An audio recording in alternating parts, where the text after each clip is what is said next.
మన ప్రభు అయిన యేసుక్రీస్తు వారి నామానికి మహిమ కలుగును గాక. ప్రభుని యేసుక్రీస్తు వారి శ్రేష్టమైన నామంలో ప్రియుల మీ అందరికీ ప్రేమతో వందనాలు తెలియజేసుకుంటూ, తెస్సలోనికలకు రాసిన మొదటి పత్రికలో నుంచి మనం సంగతులు వింటున్నాం. ప్రభు మనతో మాట్లాడినట్టుగా మనం ప్రార్థనాపూర్వకంగా వాక్యాన్ని విందాం.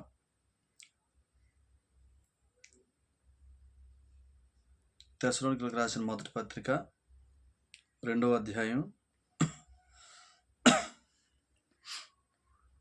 11-12 వచనాలు. తన రాజ్యమునకును మహిమకును మిమ్మును పిలుచుచున్న దేవునికి తగినట్టుగా మీరు నడుచుకొనవలనని మేము మీలో ప్రతివానిని హెచ్చరించుచు, ధైర్యపరచుచు, సాక్ష్యమిచ్చుచు, తండ్రి తన బిడ్డల ఎడల నడుచుకున్న రీతిగా మీలో ప్రతివాని ఎడల మేము నడుచుకుంటామని మీకు తెలియను. ప్రార్థన చేద్దాం. పరిశుద్ధుడైన తండ్రి, ప్రేమగల మా నాయన, మీకు వందనాలు. ప్రేమించి మీరు ఇచ్చిన ఈ మంచి సమయానికే కృతజ్ఞతలు. మీ కుమారుని యేసుక్రీస్తు వారిలో ఇచ్చిన రక్షణకై స్తోత్రాలు. ఆత్మనిచ్చి రక్షణ ఆనందంలోనికి నడిపిస్తున్నందుకై కృతజ్ఞతలు.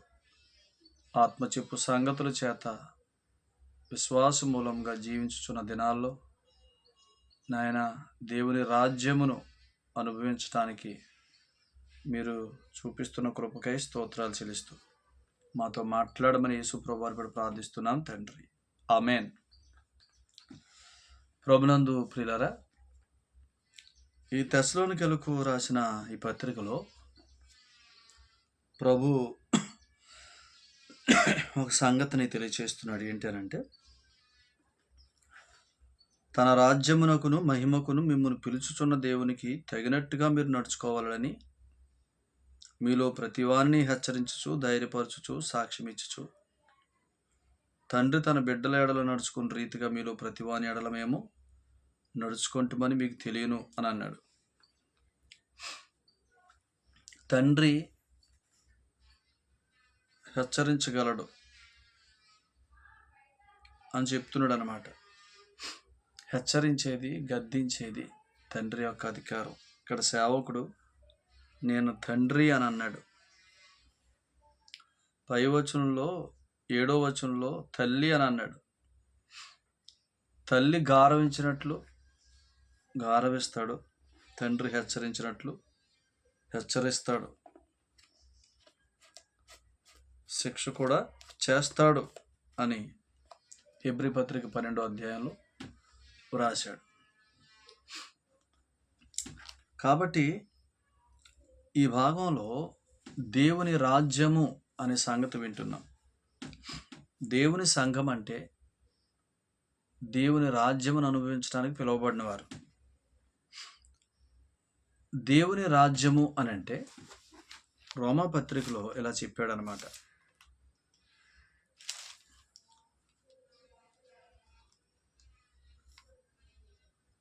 పద్నాలుగో అధ్యాయము 17వ వచనం. రోమీలకు రాసిన పత్రిక 14వ అధ్యాయం 17.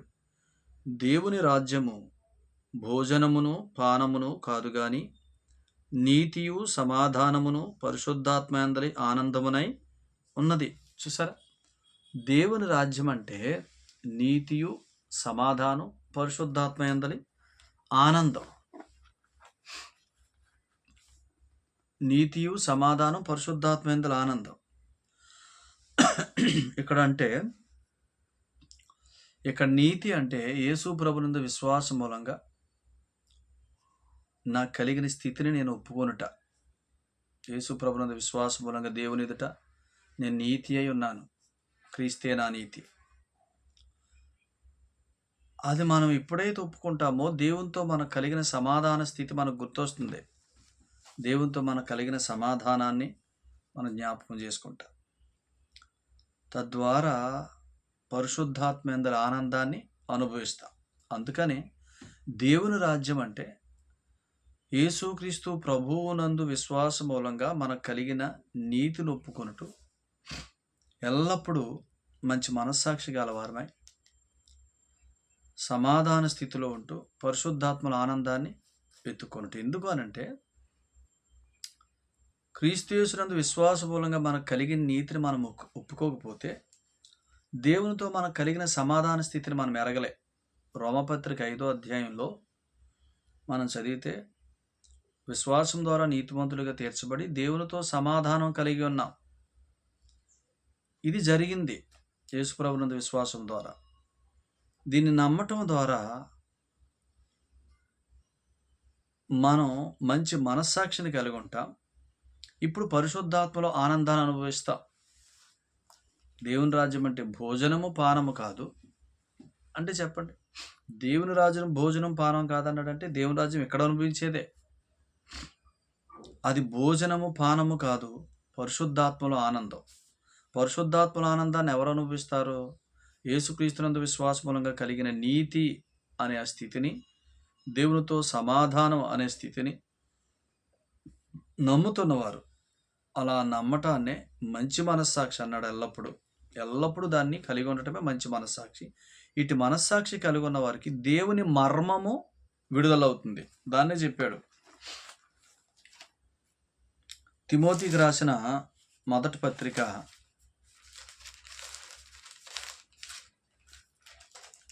3వ అధ్యాయం 9వ వచనం, విశ్వాస మర్మమును పవిత్రమైన మనస్సాక్షితో గైకొనువారై ఉండవలెను అని అన్నాడు. విశ్వాస మర్మం అనంటే ఏంటి అనంటే చెప్పాడు. గృహ నిర్వాహకత్వం అని అన్నాడు. విశ్వాస మర్మం ఎప్పుడు వెల్లడవుతుంది? విశ్వాస మర్మం పవిత్రమైన మనస్సాక్షి కలిగినప్పుడే వెల్లడవుద్ది. అందుకని దేవుని రాజ్యం అంటే ఏంటి?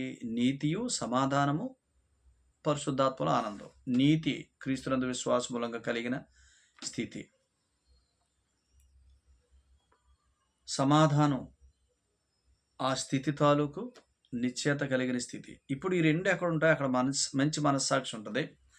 ఇప్పుడు దీన్ని ఏమన్నాడంటే, ఈ స్థితి ఎవరైతే కలిగి ఉంటారో వారికి కృప ఇవ్వబడుతుంది అన్నాడు. రోమపత్రిక 3:21లో ఏమన్నాడనంటే, ఈ ఒక్క మాట జాగ్రత్తగా విందాం చూడండి. రోమీలకు రాసిన పత్రిక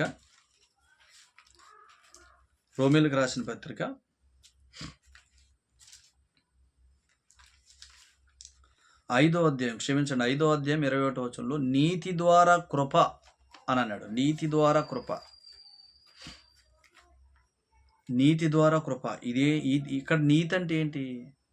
యేసు ప్రభునందు విశ్వాసం ద్వారా కలిగిన స్థితి, దేవుని ఎదుట మనకు కలిగిన స్థితి, నీతిమంతులు అనే స్థితి, దేవునితో మనకు కలిగిన సమాధాన స్థితి. దీన్ని ఎంతగా ఒప్పుకుంటున్నామో దాన్ని మంచి మనస్సాక్షి అన్నాడు, పవిత్రమైన మనస్సాక్షి అన్నాడు. దాన్ని ఒప్పుకుంటున్న వారికి కృప, నీతి ద్వారా కృప. ఈ కృప ఏంటి అని అంటే పరిశుద్ధాత్మలో ఆనందాన్ని అనుభవిస్తాం. నీతి ద్వారా కృప అంటే దాన్ని ఒప్పుకోవటం ద్వారా జీవించటానికి, దేవుని రాజ్యంగా జీవించటానికి మనకు ఆయన కృపనిస్తాడు, ఆయన సహాయాన్ని అందిస్తాడు, ఆయన శక్తినిస్తాడు. ఇలా ఆలోచించేయండి.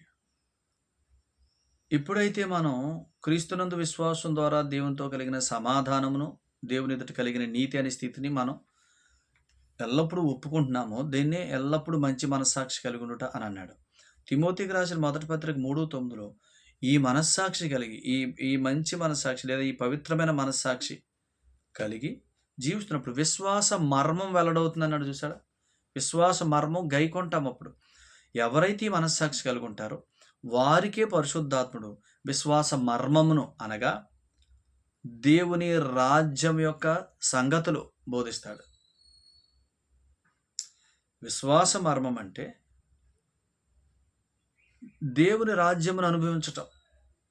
అంటే పరలోకములు ఏ అనుభవాలు ఉంటాయో ఆ అనుభవాలతో ఇక్కడ జీవించటం, అదే దేవుని రాజ్యాన్ని అనుభవించటం. దేవుని రాజ్యం అనుభవించటం అంటే భోజనము కాదు, పానము కాదు, పరిశుద్ధాత్మల ఆనందం. పరిశుద్ధాత్మల ఆనందం కావాలంటే నీకు మంచి మనస్సాక్షి కావాలి. మంచి మనస్సాక్షి కావాలంటే యేసుక్రీస్తునందు విశ్వాసమూలంగా నీకు కలిగిన నీతి, దేవుని ఎదుట నీతి అనే స్థితిని నువ్వు ఎల్లప్పుడూ ఒప్పుకోవాలి. ఆ స్థితి ద్వారా దేవునితో నీకు కలిగిన సమాధానాన్ని నువ్వు నమ్మాలి.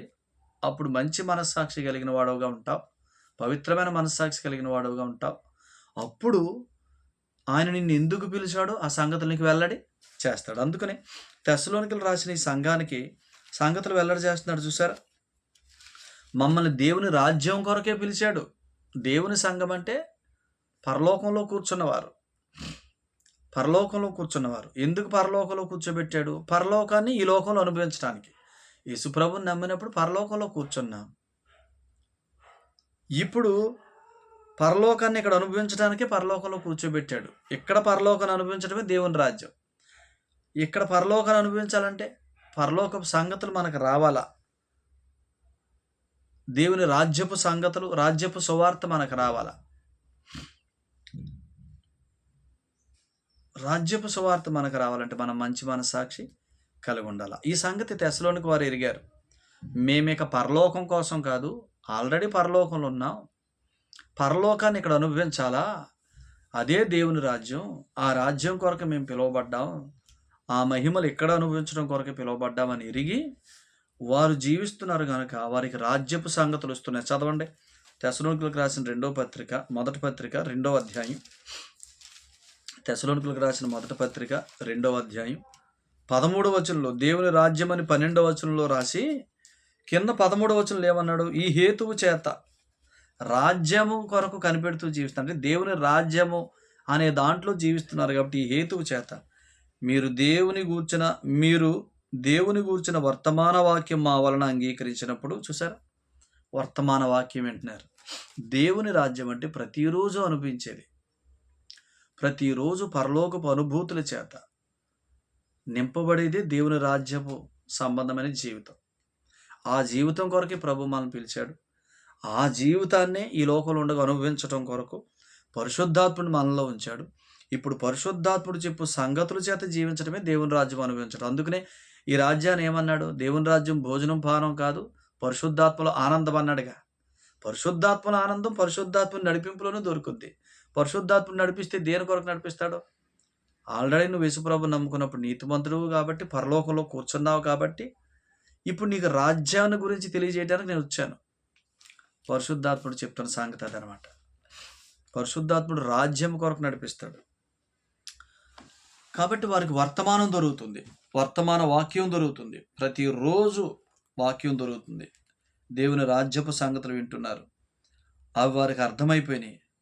అందుకని వారు ఆ వాక్యాన్ని ఏమని ఎంచట్లా? మనుషుల వాక్యమని ఎంచట్లా, నిజంగా ఉన్నట్టు దేవుని వాక్యమని దాన్ని అంగీకరిస్తున్నారు. ఎందుకు అంగీకరిస్తున్నారు తెలుసా? వారికి అర్థమైపోయింది.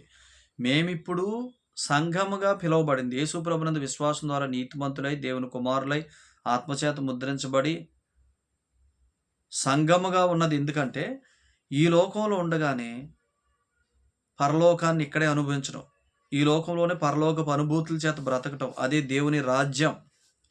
ఆ రాజ్యం కొరకు పిలువబడ్డాం.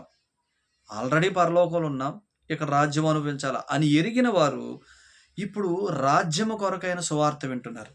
అందుకనే ఇదే తెస్సలోనికలకు రాసిన మొదటి పత్రిక 2వ అధ్యాయంలో 3వ వచనంలో ఏమన్నాడు? ఏలయనగా మా బోధ కపటమైనది కాదు, అపవిత్రమైనది కాదు, మోసయుక్తమైనది కాదు అని అన్నాడు.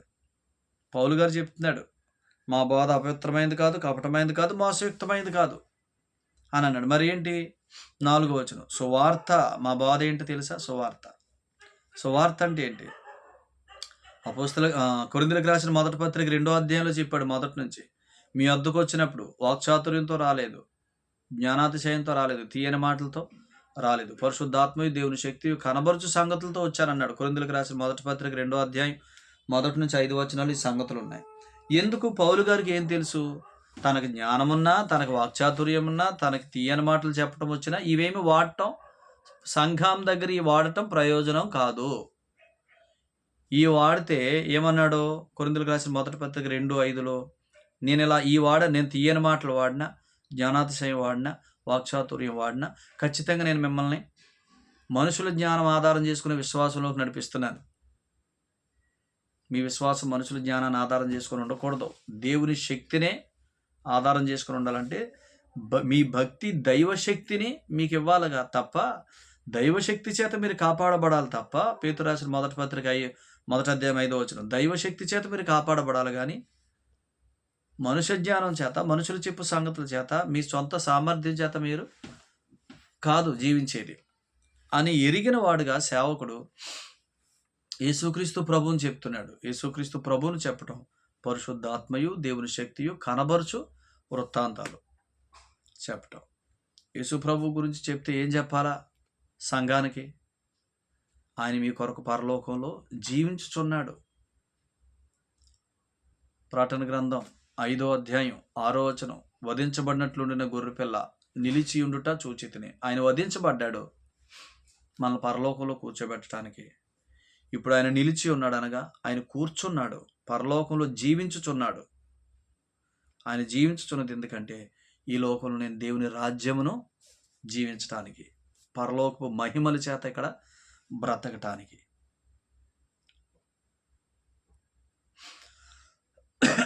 ఈ సంగతులు ఎరిగిన వారు ఖచ్చితంగా నేను దేవుని రాజ్యము కొరకు పిలువబడ్డాను అని ఎరిగి దేవుని రాజ్యపు సంగతులు వింటారు. సేవకుడు కూడా ఆ సంగతులు ఎరిగితే వారికి అదే చెప్తాడు. అందుకని నేను మీ మధ్య అన్నాడు, సంఘంతో మీ మధ్య యేసుక్రీస్తుని తప్ప మరి దేనిని ఎరగను. ఎందుకు? యేసు ప్రభువులు చెప్పటమే సంఘమునికి ప్రాముఖ్యమైన సంగతే. సంఘం అంటే ఆయన పెండ్లి భార్య, ఆయన ప్రియురాలు, ఆ పురుషుడు సంపాదించుకున్న స్త్రీ. ఆ స్త్రీకి ఆ పురుషుని గురించే చెప్పాలా. ఆ స్త్రీ మనసు ఆ పురుషుని వైపు మాత్రమే తిప్పాలి. ఆ పురుషుని కొరకే కనిపెట్టుకోవాలి. ప్రతీదీ ఆ పురుషుడు నాకు ఇవ్వగలడు. ప్రతీదీ నా పురుషుల్లో ఉంది, నా ప్రియుల్లో ఉంది. పరిశుద్ధాత్ముడు పని ఏంటంటే నీ ప్రియుడు సమస్తం కలిగిన వాడు.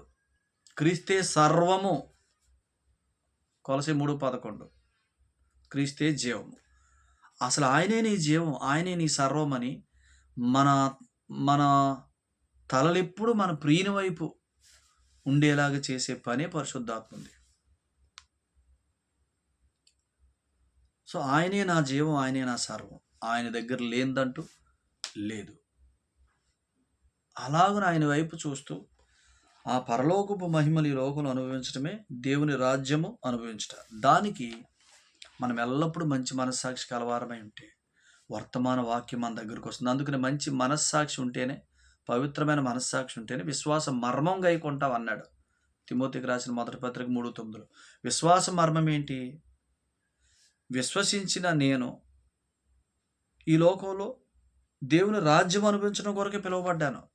యేసుప్రభుని విశ్వాసం మూలంగా నీతిమంతుణ్ణి, దేవుని కుమారుణ్ణి, పరలోకంలో కూర్చున్నాను, నాలో పరిశుద్ధాత్ముడు ఉన్నాడు. ఇప్పుడు పరిశుద్ధాత్ముడు ఈ లోకంలో దేవుని రాజ్యమును నేను అనుభవించడానికి నన్ను నడిపించేవాడు అని నమ్మితే వర్తమాన వాక్యం మన దగ్గరకు వస్తుంది. విశ్వాస మర్మం, దేవుని రాజ్యమును అనుభవించాలి, ఆ రాజ్యపు సంగతులు మన దగ్గరకు వస్తాయి. ఆయనే నా జీవం అనే దాంట్లో నేను ఎక్కువగా మనసు పెడతాను. ఆయనే నా సర్వం అనే దాంట్లో నేను ఎక్కువగా మనసు పెడతాను. ఆయనే నా జీవం అయితే, ఆయనే నా సర్వం అయితే ఆయన ఎక్కువగా వినటానికి ఇష్టపడతాను, ఆయనతో ఎక్కువగా గడపటానికి ఇష్టపడతాను. అప్పుడు చదవండి 13వ వచనం. ఆ వాక్యము మీలో కార్యసిద్ధి కలుగు చేస్తుంది కాబట్టి మానక కృతజ్ఞతాస్తుతులు చెల్లిస్తున్నాను. ఆ వాక్యం మీలో కార్యసిద్ధి కలుగు చేస్తుంది అని అన్నాడు. సంఘం ఎంత తేటగా వాక్యాన్ని వింటున్నారో. ఎందుకంటే వారికి అర్థమైపోయింది, మేము ఆల్రెడీ పరలోకంలో కూర్చున్నాం. ఇప్పుడు ఈ లోకంలో ప్రభు మమ్మల్ని ఎందుకు ఉంచాడంటే దేవుని రాజ్యమును అనుభవిస్తూ అనేకులకు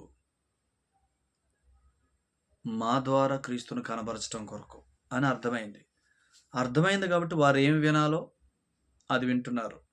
వారు రాజ్యం కొరకు పిలువబడ్డారని తెస్సలోనిక సంఘానికి తెలిసింది కాబట్టి సంఘం మేము రాజ్యం అనుభవించడానికి పిలువబడ్డాం అని ఎరిగితే రాజ్యపు సంగతులు చెప్పేవారిని చేర్చుకుంటాడు. పౌలు, తిమోతి, సిల్వాను కదా, వీళ్ళు వస్తే వారు ఎందుకు చక్కగా వాక్యం తీసుకోగలుగుతున్నారంటే ఈ సేవకులు సంఘము దేవుని రాజ్యం కొరకు పిలువబడిన వారన్న సంగతి ఎరిగి రాజ్యపు సంగతులు అనగా క్రీస్తులో ఉన్న జీవం, క్రీస్తులో ఉన్న సర్వం వారికి ఆత్మ ద్వారా బోధిస్తూ ఉన్నారు. క్రీస్తే సంఘం యొక్క జీవము, క్రీస్తే సంఘం యొక్క సర్వమని ఎరిగిన సేవకులనే చేర్చుకుంటున్నారు. సంఘానికి ఒక అవగాహన ఉంది. మా ప్రభు వస్తున్నాడు. 1వ అధ్యాయం 10వ వచనంలో చెప్పారు. తెస్సలోనికీయులకు రాసిన మొదటి పత్రిక 10వ అధ్యాయంలో మా ప్రభు త్వరగా వస్తున్నాడు అనే నిరీక్షణ. ఆయన వస్తే ఉట్టి చేతులతో రాడు. పేతురు రాసిన మొదటి పత్రిక 1వ అధ్యాయం 13వ వచనం కృప తెస్తాడు. ఆయన తేబోయే కృప అంటే ఏంటి? మనం ఆత్మను అనుసరించి జీవిస్తూ దేవుని రాజ్యాన్ని ఎంత అనుభవించాం, పరిశుద్ధాత్మల ఆనందాన్ని ఎంత అనుభవించాం అనే దానికి బహుమానాలు, కిరీటాలు, ఘనత, మెప్పు తీసుకుని వస్తాడు. అదే ఆయన తెచ్చే జీతం, అదే ఆయన తేబోయే కృప. ఇప్పుడు నేను ఎంత దేవుని రాజ్యాన్ని ఇక్కడ అనుభవిస్తే, ఎంత దేవుని కృపను ఇక్కడ అనుభవిస్తే, ఎంత దేవుని రాజ్యాన్ని ఇక్కడ అనుభవిస్తే, ఆయన వచ్చినప్పుడు, ఆయన ఎదుర్కొన్నప్పుడు ఎన్ని బహుమానాలు పొందితే అంత గొప్ప మహిమ అక్కడ. అన్ని రాజ్యాల మీద 1000 ఏండ్ల పాలనలో పరిపాలన. అందుకొరకే జీవించాలా. అందుకొరకే దేవుని రాజ్యం లాంటి జీవితం ఇక్కడ జీవించాలా. అది సంఘానికి అర్థం కావాలి. నేను రాజ్యం కొరకు పిలువబడ్డానని అర్థమైతే రాజ్యపు సంగతులు చెప్పేవారిని వారు చేర్చుకుంటారు. ఎవరినంటే వాళ్ళని చేర్చుకోరు. తెస్సలోనిక సంఘం ఎవరినంటే వారిని చేర్చుకునే సంఘం కాదు. రాజ్యపు సంగతులు చెప్పేవారిని చేర్చుకుంటున్నారు. వర్తమాన వాక్యం వింటున్నారు. ప్రతిరోజు వాక్యం వింటున్నారు. ప్రతిరోజు క్రీస్తులో ఉన్న జీవాన్ని ఎరుగుతున్నారు. క్రీస్తే తమ జీవం అనే సంగతి కనుగొంటున్నారు. క్రీస్తులో ఉన్న సర్వాన్ని కనుగొంటున్నారు. వాటి మీదే మనసు పెట్టి జీవిస్తున్నారు. నా ప్రియుడు నా సమస్తమునకు సరిపోయిన వాడు, వేరు ప్రియుని కొరకు నేను చూడాల్సిన అవసరం లేదు అని ఎరిగి జీవిస్తున్నారు. అందుకనే పౌలు కూడా, మేము మీకు యేసు ప్రభువును కాక ఇంకెవరిని ప్రకటించినా మేము మోసంగా వచ్చినట్టే, కపటంగా వచ్చినట్టే, అపవిత్రమైన ఒట్టి మాటలతో మీ దగ్గరికి వచ్చినట్టే. మేము యేసు ప్రభువును ప్రకటిస్తేనే అది సువార్త. యేసు ప్రభువును ప్రకటించాలా సంఘానికి?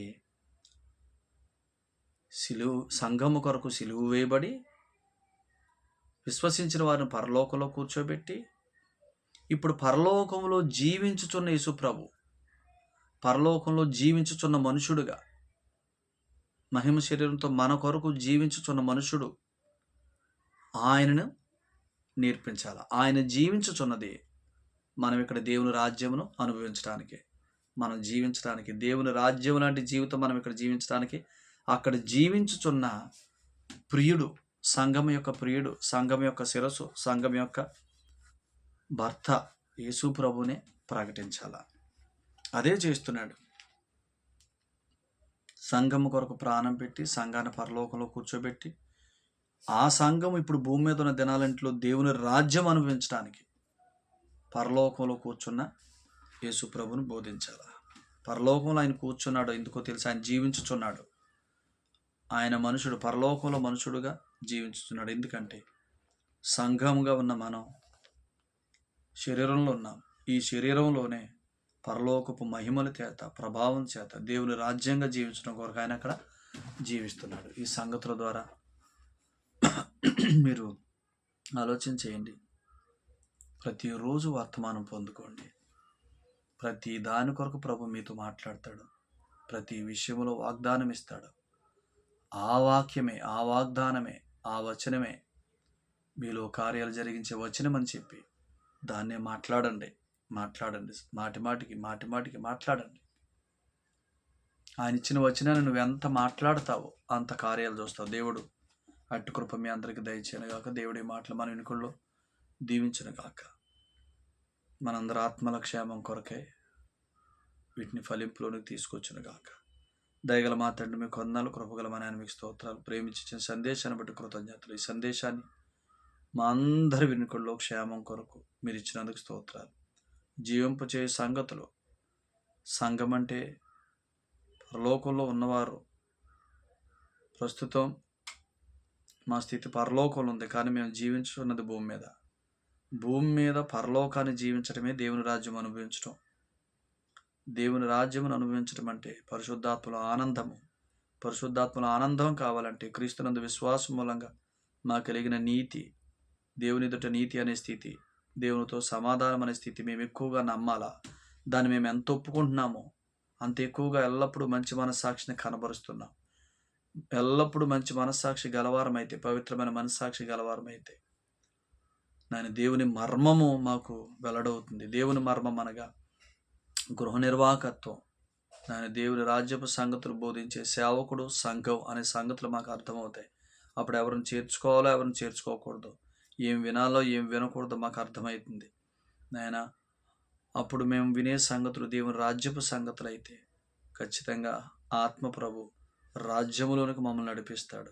అటు అనుభవాలతో మా ప్రియులందరూ నింపమని, సంగతులు వారికి గ్రహింపగినట్లుగా జ్ఞానము ప్రత్యక్షత గల మనసు దయచేయమని, ప్రతి కుటుంబాన్ని ప్రతి వ్యక్తిని పేరు పేరు దీవించి వారి కార్యాలన్నీ దేవుని రాజ్యం కూడినట్లుగా మీ కృప చూపించమని యేసు ప్రభు వారి పట్ల ప్రార్థన చేస్తున్నాం తండ్రి, ఆమెన్.